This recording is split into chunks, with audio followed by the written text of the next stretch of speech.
Twelfth का second chapter का एक एग्जाम्पल जो हमारे पास है कि कैलकुलेट द पोटेंशियल और पॉइंट पी। चार्ज दिया हुआ हमें 4 इंटू 10⁻⁻7 कूलम और डिस्टेंस दी हुई है।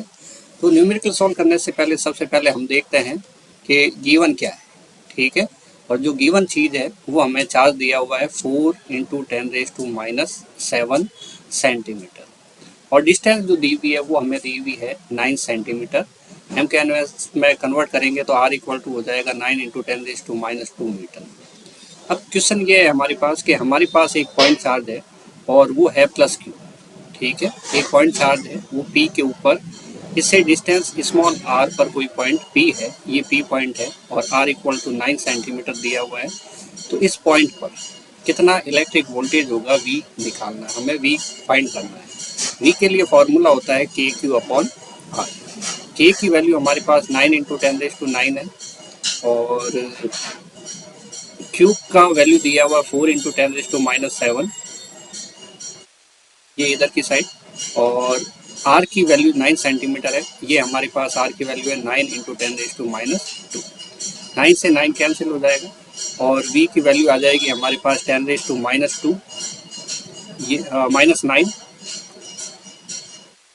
ये -7 है और ये जो 2 ऊपर की साइड जाएगा तो ये हमारे पास प्लस का 2 हो जाएगा और यहाँ पे 4 मल्टीप्लाई बाई, तो v इक्वल टू हमारे पास रहेगा 4 इंटू 10⁻9 प्लस का 2 होता है और प्लस 2 प्लस का 4 होता है।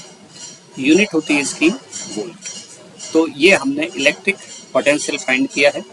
नेक्स्ट इसी का बी पार्ट हमें और भी एक क्वेश्चन दिया हुआ है, वो देखते हैं क्या चीज़ है। इसमें ये कह रहे हैं कि obtain the work done in bringing 2.9, ये चार्ज दिया हुआ है, इन्फिनिटी से लेके आए तो कितना वर्क डन अपने को करना पड़ेगा। कंसेप्ट को समझते हैं। ये हमारे पास क्यू चार्ज है और हम किसी एक अदर चार्ज को, ये जो 9 सेंटीमीटर के ऊपर कोई पॉइंट पी है जो 9 सेंटीमीटर डिस्टेंस पर है, यहाँ पे लेके आते हैं और कहाँ से लेके आते हैं, इन्फिनिटी।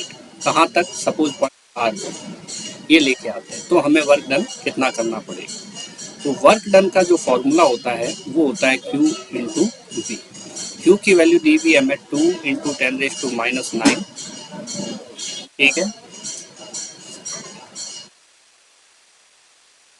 इंटू वोल्टेज हमने अभी अभी निकाला है वो हमारे पास है 4 इंटू 10⁻4, 4 इंटू 10⁻4।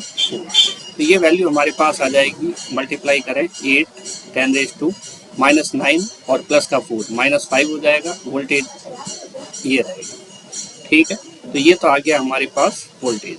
नेक्स्ट है कि does the answer depend on the path alone, मतलब अगर हम इन्फिनिटी से ये पाथ चूज करते हैं या फिर इसके अलावा अदर कोई पाथ चूज करते हैं तो क्या वर्क डन चेंज होगा। तो यहाँ हम समझते हैं कि नहीं, ठीक है, आंसर होगा नहीं, work done will remain constant. और ये जो वर्क डन होता है ये इंडिपेंडेंट ऑन पाथ होता है, पाथ के ऊपर डिपेंड नहीं करता है। क्यों नहीं करता है, क्योंकि ये जो वर्क होता है वो अगेंस्ट इलेक्ट्रोस्टैटिक फोर्स होता है और इलेक्ट्रोस्टैटिक फोर्स एक कंजर्वेटिव फोर्स है जो पाथ पे डिपेंड नहीं करता है। किसी भी पाथ से हम अगर एक पॉइंट से दूसरे पॉइंट जाते हैं तो वर्क डन उतना ही रहता है। ये W है वर्क डन। और इस टाइप से हमारा ये फर्स्ट क्वेश्चन कंप्लीट होता है। मिलते हैं किसी और नेक्स्ट वीडियो में।